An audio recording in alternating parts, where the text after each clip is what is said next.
Señor, ten piedad. Señor, ten piedad. Cristo, ten piedad. Cristo, ten piedad. Señor, ten piedad. Señor, ten piedad.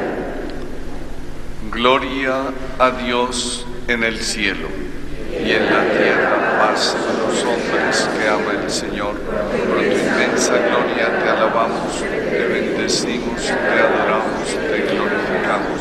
Te damos gracias, Señor Dios, Rey celestial, Dios Padre todopoderoso, Señor Hijo único Jesucristo, Señor Dios, Cordero de Dios, Hijo del Padre.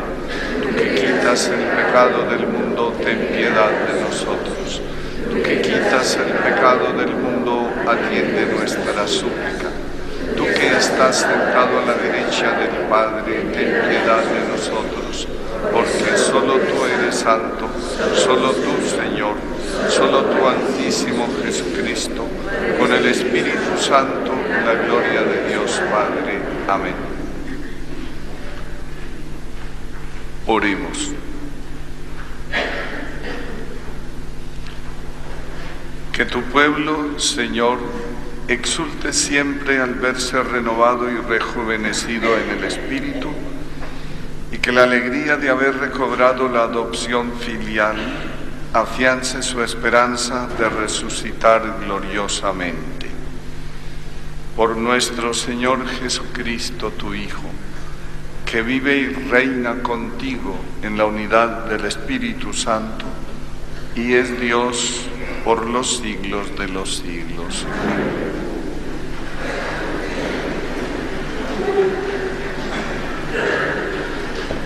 Lectura del libro de los Hechos de los Apóstoles.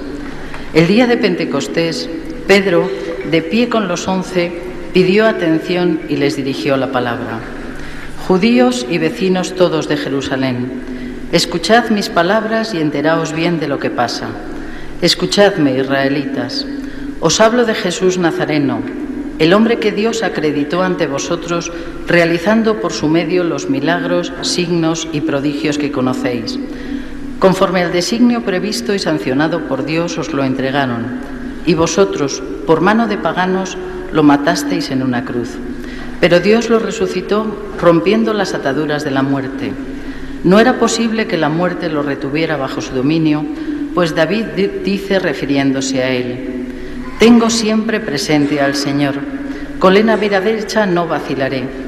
Por eso se me alegra el corazón, exulta mi lengua, y mi carne descansa esperanzada, porque no me entregarás a la muerte, ni dejarás a tu fiel conocer la corrupción. Me has enseñado el sendero de la vida, me saciarás de gozo en tu presencia. Hermanos, permitidme hablaros con franqueza. El patriarca David murió y lo enterraron, y conservamos su sepulcro hasta el día de hoy.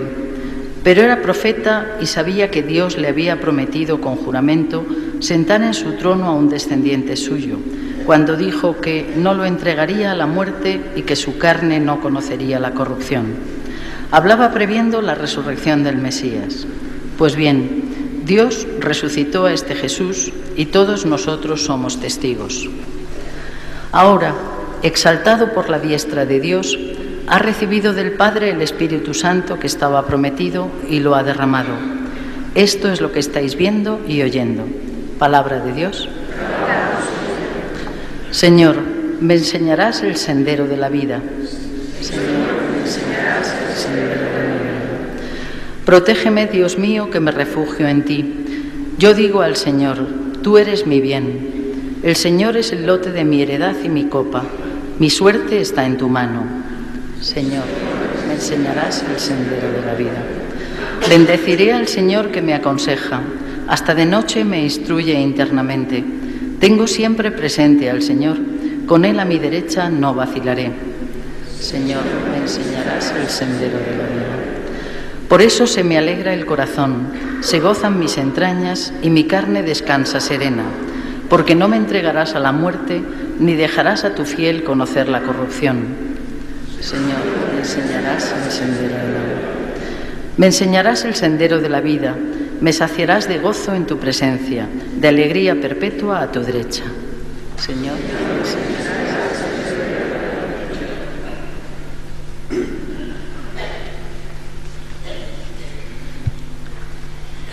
Lectura de la primera carta del apóstol San Pedro. Queridos hermanos, si llamáis Padre al que juzga a cada uno según sus obras, sin parcialidad, tomad en serio vuestro proceder en esta vida. Ya sabéis con qué os rescataron de ese proceder inútil recibido de vuestros padres, no con bienes efímeros, con oro o plata, sino a precio de la sangre de Cristo, el Cordero sin defecto ni mancha, previsto antes de la creación del mundo y manifestado al final de los tiempos por nuestro bien. Por Cristo vosotros creéis en Dios, que lo resucitó de entre los muertos y le dio gloria, y así habéis puesto en Dios vuestra fe y vuestra esperanza. Palabra de Dios.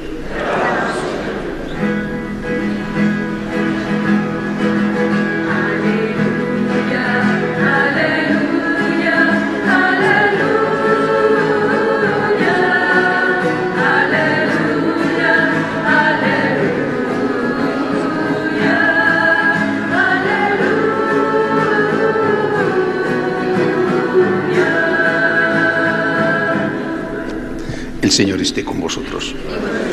Lectura del Santo Evangelio según San Lucas.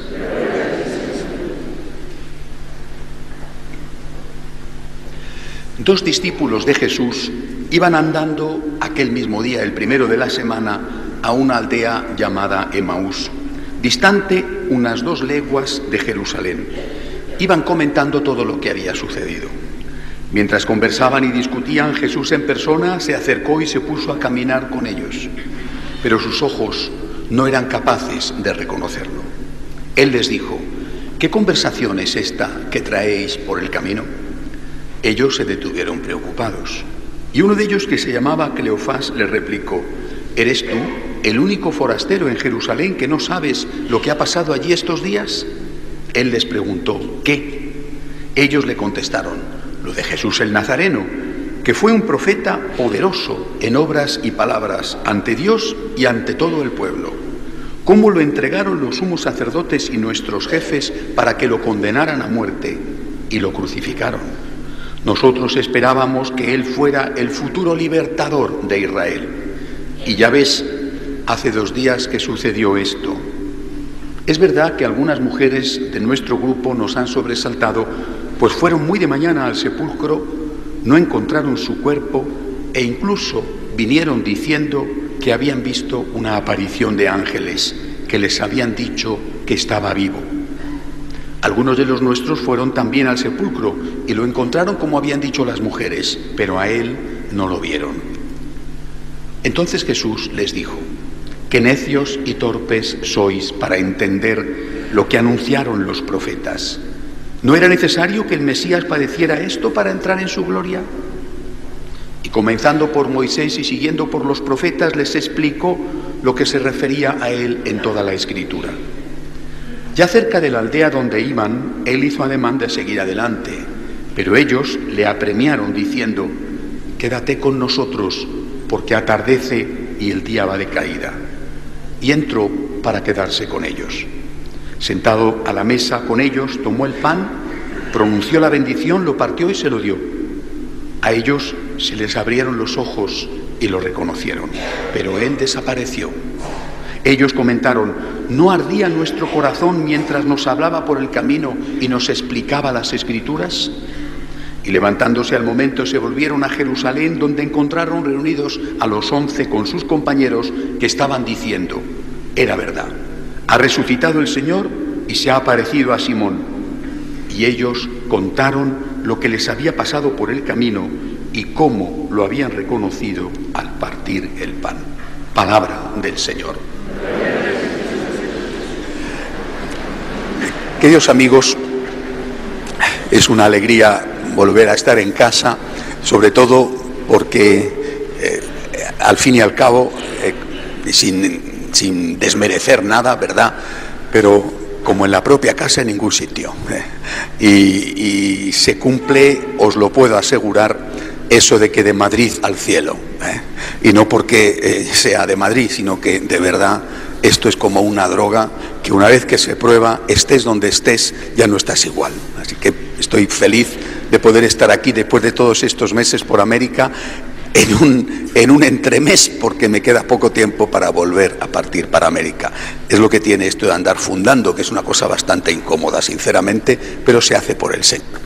Así que estoy en casa y de nuevo muy a gusto con vosotros y os agradezco todo el apoyo de las oraciones que he experimentado en este tiempo. He dejado allí en Chile al padre Benjamín y al padre William, con la fundación de las dos parroquias, y en México al padre Felipe con fray Jacobo, con la parroquia que tenemos allí. Bien, yendo al Evangelio que acabo de leer, es el famoso pasaje donde se nos cuenta la aparición del Señor a los discípulos no apóstoles en el camino de Emaús. Creo que tiene algunas enseñanzas especialmente útiles para nosotros en esta época. La primera, la presencia del Señor en medio nuestro. Es decir, la promesa que había hecho Cristo viene recogida en Mateo 18:20, donde dos o más están unidos en mi nombre, yo estoy en medio de ellos. Esa promesa la aplica aquí. Hay dos, no son apóstoles, uno de ellos se llama Cleofás, el otro no sabemos el nombre, era del grupo más amplio de los discípulos, dos. Y eran dos que no tenían fe. Es decir, habían sido compañeros de Jesús, sus seguidores, pero en ese momento no eran creyentes en la resurrección. Habían tenido una esperanza de tipo político, lo dice el texto. Creyeron que Jesús era el futuro libertador de Israel, una esperanza política, y se habían sentido decepcionados al verle morir en la cruz.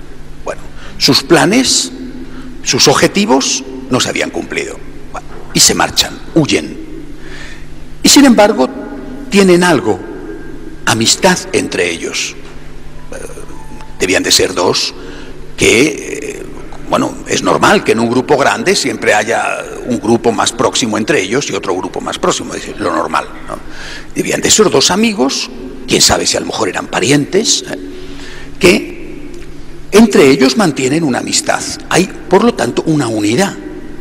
Y yo creo que este es el primer dato. El Señor se hace presente, como había prometido, donde dos o más están unidos en su nombre. Primer dato. Y fijaros la importancia que tiene esto. Nosotros creemos en la presencia real del Señor en la Eucaristía. Hay una sustancia sobre la cual se va a hacer la transustanciación, el pan y el vino. Y hay una persona que puede hacerlo, el sacerdote debidamente consagrado. Bien, hay otro tipo de sustancia diferente y hay otro tipo de ministro que puede servir de intermediario para que el Señor haga un milagro que asegure su presencia. ¿Cuál es esta otra sustancia? El amor. Donde dos o más están unidos, el amor. El amor. ¿Quién puede hacerlo? Cualquiera. La Eucaristía solo puede consagrarla un varón legítimamente ordenado. En cambio, cualquiera, dos esposos, la madre y el hijo, la abuela y un nieto, dos amigos en el trabajo, cualquiera puede ser sacerdote que consagra esta otra sustancia, el amor, la unión. Donde hay amor, allí está Dios. ¿Qué significa esto? Os voy a poner un ejemplo para que veáis la importancia que tiene. Suponed, imposible, pero suponed que yo me volviera loco y que ahora, después de la consagración, con el Señor presente en el pan, en el vino consagrado, yo arrojara por el suelo el cuerpo sagrado de Cristo. Vosotros diríais, sacrilegio. Os echaríais la mano a la cabeza, sacrilegio, y tendríais razón. Pero sin embargo no nos damos cuenta de que eso lo hacemos muy frecuentemente, por ejemplo en el hogar. Si vosotros o yo en mi comunidad, si nosotros, en vez de mantener la unión, hacemos que esa unión se rompa, estamos cogiendo a Jesús y arrojándolo fuera, como si yo cogiera la Sagrada Eucaristía y la tirara a la calle para que la pisara la gente.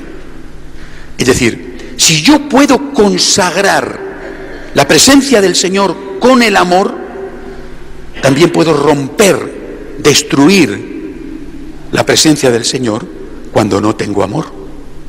Cuando yo amo, el Señor está. Y cuando yo no amo, expulso al Señor, por ejemplo, de mi casa o de mi comunidad. Este es mi poder, y esta también es la capacidad que tengo de hacer el mal. Cuando en la casa el Señor está, cuando hay amor, ¿qué decimos? Aquí se está muy bien, esto es el cielo. Y cuando no hay amor, cuando hay gritos, tensiones, rencores, ¿qué decimos? Esta casa es un infierno, y no me refiero a la serie de Antena 3. Aquí no hay quien viva, aquí no hay quien viva. ¿Por qué? Porque no está el Señor, porque no hay amor. Es verdad que no siempre depende de ti. Es verdad que en muchas ocasiones, y no solamente es una impresión, sino una realidad, uno está tirando del carro y el otro va cómodamente subido en el carro. Y aguanta el matrimonio si hay uno que tira, porque el otro no hace nada. El otro va, repito, cómodamente subido y dice, habrá matrimonio mientras tú aguantes, accedas a todo lo que yo pido y hagas lo que yo quiera. Y es verdad que llega el momento en que ese o esa que tira del carro se desfonda y dice, no puedo más, hasta aquí hemos llegado. Es verdad. Es verdad, y así lo admite la Iglesia, que hay situaciones límite realmente graves en las cuales uno puede decir, no puedo más. O sea, la Iglesia jamás ha dicho, nunca ha dicho, la mujer tiene que aguantar que la peguen. Nunca. Jamás ha dicho la Iglesia, tienes que aguantar que te engañen sistemáticamente. Jamás ha dicho eso. Es decir, hay situaciones límite, casos extremos, en los cuales hay que poder decir, hasta aquí he llegado porque no puedo más. Pero esos casos extremos, que son casos extremos, no son afortunadamente lo de cada día. Lo de cada día es, yo tengo que hacer mi parte, todo lo que pueda, para salvar mi matrimonio, para salvar mi familia, para que el Señor esté presente en medio nuestro. Yo tengo que pagar el precio de la unidad. Y si no lo pago, entonces pagaré el precio de la desunión, el precio de la división, y por lo tanto mi familia no será el cielo, sino que será el infierno y se romperá. Hace muchos años leí una frase de Julián Marías, que escribía lo que había sido su experiencia con la iglesia aquella del posconcilio, y decía que tenía la sensación de que algunos querían echar a otros de la iglesia. Y él decía, que se vayan ellos porque yo no me voy. Bueno, pero también se daba cuenta, escribía Julián Marías en una memorable tercera de ABC, decía que no bastaba con eso, sino que también él tenía que poner su parte. Y decía una frase que a mí me ha servido muchísimo en la vida: por mí que no quede, por mí que no quede. Yo os invito a que esta frase la apliquéis en vuestra vida familiar. Por mí que no quede. Hay que salvar la familia. Hay que salvar la presencia del Señor en medio nuestro. Por mí que no quede. No depende solo de mí. No depende solo de uno. Una familia, una relación de esposos o una relación de padres-hijos entran ingredientes distintos, que tienes en cuenta el sexo, la edad, muchas circunstancias. Pero por mí que no quede. Yo voy a hacer todo lo posible para que el Señor esté presente en medio nuestro.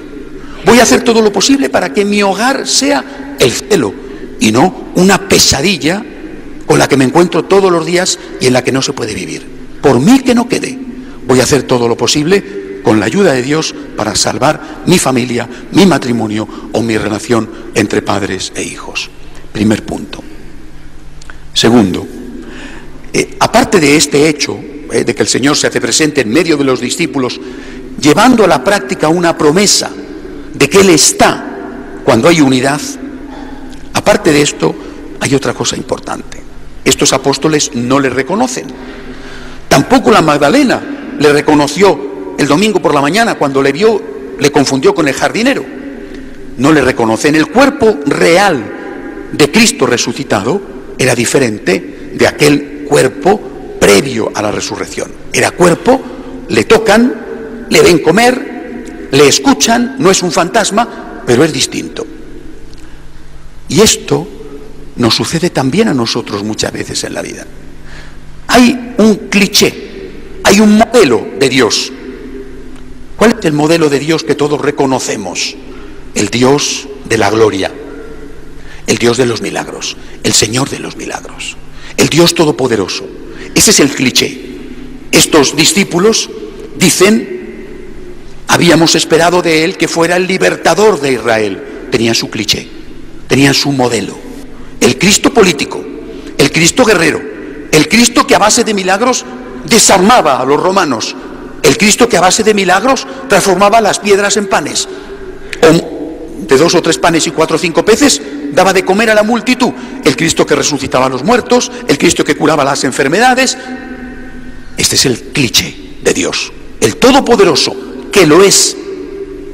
Pero de repente el Todopoderoso se esconde detrás del crucificado. Es el Todopoderoso, pero no lo parece. Lo que parece es alguien que no puede ni salvarse a sí mismo, como le gritaban, burlándose los que estaban a su alrededor el Viernes Santo en la cruz. A otros ha salvado, a él no puede salvarse. El Todopoderoso se esconde detrás del débil. El Dios fuerte, aparece un Dios débil, y entonces tú no le reconoces. ¿Qué significa para nuestra vida? Tú estás viendo a Dios con un cliché. Y cuando Dios no viene con esa figura, dices, me ha abandonado, no le conozco, no se interesa por mí, no existe, o si existe yo no le importo, y no es verdad. Tenemos que hacer un esfuerzo por limpiarnos la mirada. Cristo está, y a veces efectivamente viene como el Señor de los milagros. ¿Cuántos hace en nuestra vida? Y otras veces no. Otras veces se esconde detrás de esa apariencia de impotencia, de esa apariencia que no te permite reconocerle como el que tú quisieras, sino como el que Él quiere. Hace una semana estábamos disfrutando con la canonización de Juan Pablo II. Estábamos recordando la fiesta de la Divina Misericordia. ¿Cuándo hay que decir, Divina Misericordia, en ti confío? ¿Cuándo? Hay que decírselo sobre todo en los momentos en los cuales la oscuridad llena tu vida y tienes la mirada llena de negrura y no de luz. Ese es el momento de decir, Dios mío, ¿dónde estás? Dios mío, ¿por qué permites esto? Dios mío, ¿por qué me has abandonado? Para decir a continuación, en ti confío. No eres el Dios de los milagros, no eres el que yo esperaba, no eres el futuro libertador de Israel, no eres el que me va a curar del cáncer, no eres el que me va a dar el trabajo con el que sueño, no eres el que va a convertir a mi marido, a mi mujer, a mi hijo. No eres esto, eres un Dios desconocido, eres un Dios que no esperaba, pero a ti te acepto, a ti te quiero, en ti creo y en ti confío. Aclarar la mirada para saber ver al Dios verdadero, cuando viene no como el Señor de los milagros, sino como el que humildemente nos dice, ¿y si no te puedo dar nada, me seguirás queriendo? Y si no puedo, que sí que puedo, pero ¿quién sabe por qué? Él sabe. Si no puedo responder a la petición que me haces, ¿me seguirás queriendo? Ese es el momento de decirle, Jesús, en ti confío, yo te quiero a ti. Santa Teresa decía, busquemos al Dios de los caramelos y no los caramelos de Dios. Jesús, tú, que eres todopoderoso y al que tantas veces no entiendo, tú sin embargo eres el Señor de mi vida. Luchemos por la unidad en la familia, pagando el precio, por mí que no quede, y digámosle a Dios, en lo bueno y en lo malo, Señor, en ti confío. Que así sea.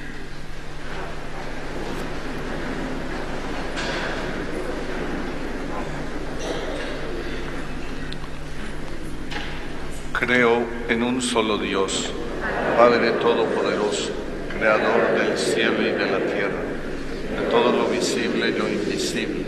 Creo en un solo Señor Jesucristo, Hijo único de Dios, nacido del Padre antes de todos los siglos, Dios de Dios, luz de luz, Dios verdadero de Dios verdadero, engendrado, no creado, de la misma naturaleza del Padre por quien todo fue hecho. Por nosotros los hombres, por nuestra salvación, bajó del cielo. Por obra del Espíritu Santo, se encarnó de María la Virgen y se hizo hombre. Por nuestra causa fue crucificado en tiempos de Poncio Pilato. Padeció y fue sepultado. Y resucitó al tercer día según las Escrituras y subió al cielo. Y está sentado a la derecha del Padre. De nuevo vendrá con gloria para juzgar a vivos y muertos. Su reino no tendrá fin. Creo en el Espíritu Santo, Señor y Dador de vida, que procede del Padre y del Hijo, que con el Padre y el Hijo recibe una misma adoración y gloria, y que habló por los profetas. Creo en la Iglesia, que es una, santa, católica y apostólica. Confieso que hay un solo bautismo para el perdón de los pecados. Espero la resurrección de los muertos y la vida del mundo futuro. Amén. Oremos al Señor nuestro Dios. Él es nuestro bien, en Él ponemos nuestra esperanza. Por la Santa Iglesia de Dios, por el Santo Padre Francisco y el Papa Emérito Benedicto, roguemos al Señor. Pedimos por Monseñor Flavio y su arquidiócesis de Ibagué, pedimos por la paz en este pueblo tan querido que es Colombia, pero también en los pueblos vecinos, como por ejemplo Venezuela, en otros sitios como Ucrania o Siria, roguemos al Señor. Elevamos nuestras súplicas al Señor por las familias, para que estén unidas, sobre todo las que no se encuentran así. Pedimos a Cristo con humildad para que acabe este genocidio espantoso del aborto. También pedimos por los que no tienen trabajo, roguemos al Señor. Encomendamos al Señor nuestras intenciones particulares y le pedimos que nos ayude a abandonarnos en Él, a confiar siempre en su divina misericordia. Roguemos al Señor. Escucha, Señor, los deseos de nuestro corazón. Sácianos de gozo en tu presencia, por Jesucristo nuestro Señor.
Orad, hermanos, para que este sacrificio mío y vuestro sea agradable a Dios Padre Todopoderoso. El Señor reciba, hermanos, este sacrificio para nuestro bien y el de toda su santa iglesia. Recibe, Señor, las ofrendas de tu iglesia exultante de gozo, y pues en la resurrección de tu Hijo nos diste motivo de tanta alegría, concédenos participar también del gozo eterno. Por Jesucristo nuestro Señor. El Señor esté con vosotros. Levantemos el corazón. Demos gracias al Señor nuestro Dios. En verdad, es justo y necesario, es nuestro deber y salvación glorificarte siempre, Señor. Pero más que nunca en este tiempo en que Cristo, nuestra Pascua, ha sido inmolado. Por él, los hijos de la luz amanecen a la vida eterna. Los creyentes atraviesan los umbrales del reino de los cielos, porque en la muerte de Cristo nuestra muerte ha sido vencida y en su resurrección hemos resucitado todos. Por eso, con esta efusión de gozo pascual, el mundo entero se desborda de alegría y también los coros celestiales, los ángeles y los arcángeles cantan sin cesar el himno de tu gloria. Santo, santo, santo, santo es el Señor, Señor del universo. Llenos están el cielo y la tierra de tu gloria. Hosana en el cielo, bendito el nombre del Señor y santo. Santo eres en verdad, Señor, fuente de toda santidad. Por eso te pedimos que santifiques estos dones con la efusión de tu Espíritu, de manera que sean para nosotros cuerpo y sangre de Jesucristo nuestro Señor, el cual, cuando iba a ser entregado a su pasión voluntariamente aceptada, tomó pan, dándote gracias, lo partió y lo dio a sus discípulos diciendo: tomad y comed todos de él, porque esto es mi cuerpo que será entregado por vosotros.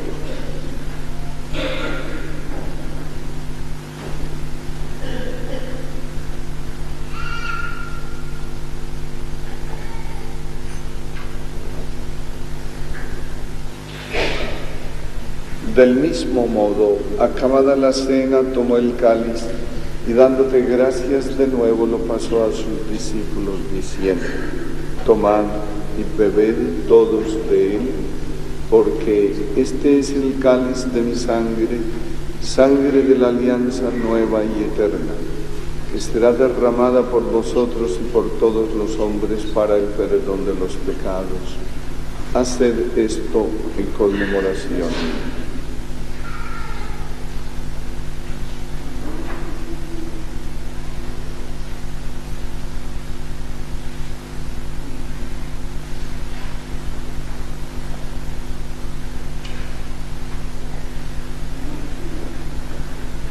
Este es el misterio de nuestra fe.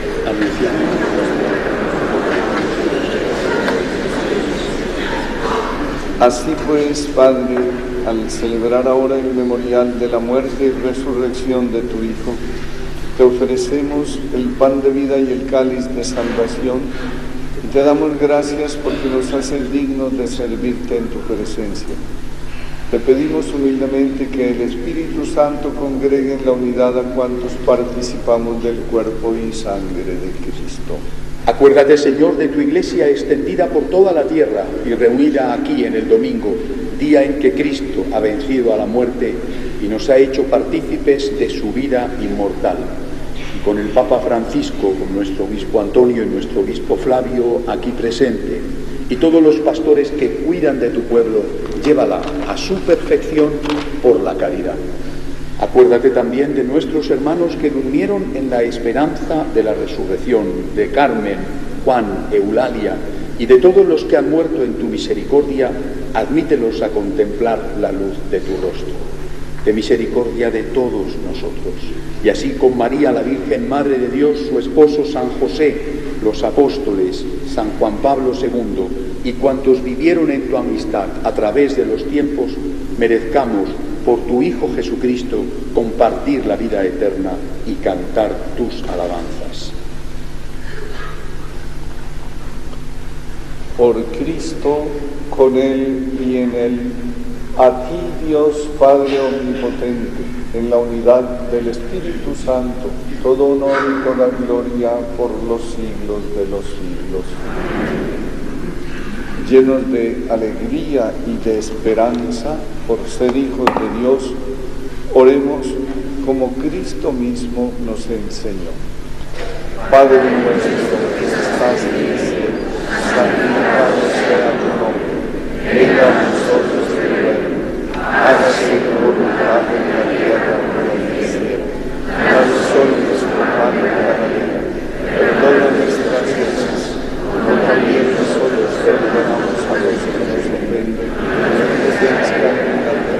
Señor, líbranos del mal. Líbranos, Señor, de todos los males, y concédenos la paz en nuestros días, para que, ayudados por tu misericordia, vivamos siempre libres de pecado y protegidos de toda perturbación, mientras esperamos la gloriosa venida de nuestro Salvador Jesucristo. Señor Jesucristo, que dijiste a tus apóstoles, la paz os dejo, mi paz os doy. No tengas en cuenta nuestros pecados, sino la fe de tu Iglesia. Conforme a tu palabra, concédele la paz y la unidad. Tú, que vives y reinas por los siglos de los siglos. La paz del Señor esté siempre con vosotros. Daos un saludo de paz.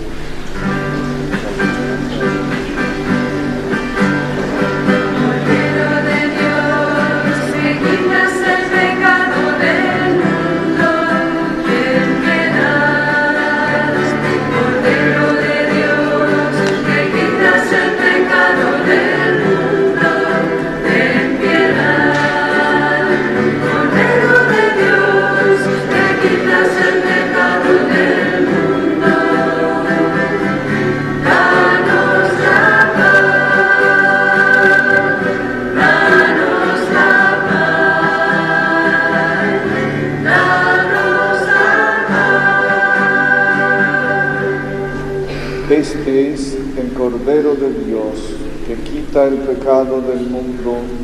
Dichosos los llamados a esta cena.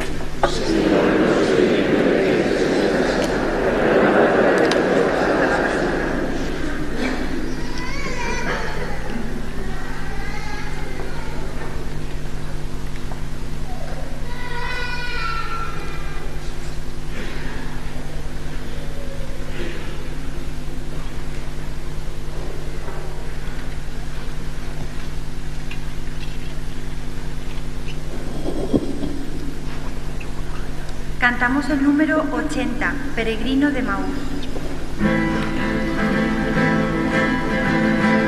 Me llevabas conversando, me dijiste buen amigo, y me detuve asombrado a la vera del camino. No sabes lo que ha pasado ayer en Jerusalén, de Jesús de Nazaret, a quien clavaron en cruz. Por eso me vuelvo triste a mi aldea de Maús. Por la calzada de Maús.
antes de que el señor arzobispo nos dé la bendición y nos deje y nos mande ir en paz, dos pequeños avisos. El libro del mes que está a la venta es una pequeña joya. Es un libro de Benedicto XVI que recoge sus meditaciones sobre la Virgen. Se llama La Virgen del Sí, y realmente es como él escribe siempre, ¿no? Con una gran profundidad teológica, pero también con una profunda espiritualidad. Está a la venta. El sábado que viene a las 7 de la tarde tenemos el retiro de espiritualidad de los primeros sábados. No lo hicimos ayer porque por ser puente dábamos por supuesto de que la mitad de los madrileños estarían fuera, con un puente de 5 días, ¿verdad? No ha sido así. De hecho, la iglesia afortunadamente sigue estando llena, pero lo hemos pasado el retiro al sábado que viene. Sábado, por lo tanto, a las 7, retiro de espiritualidad.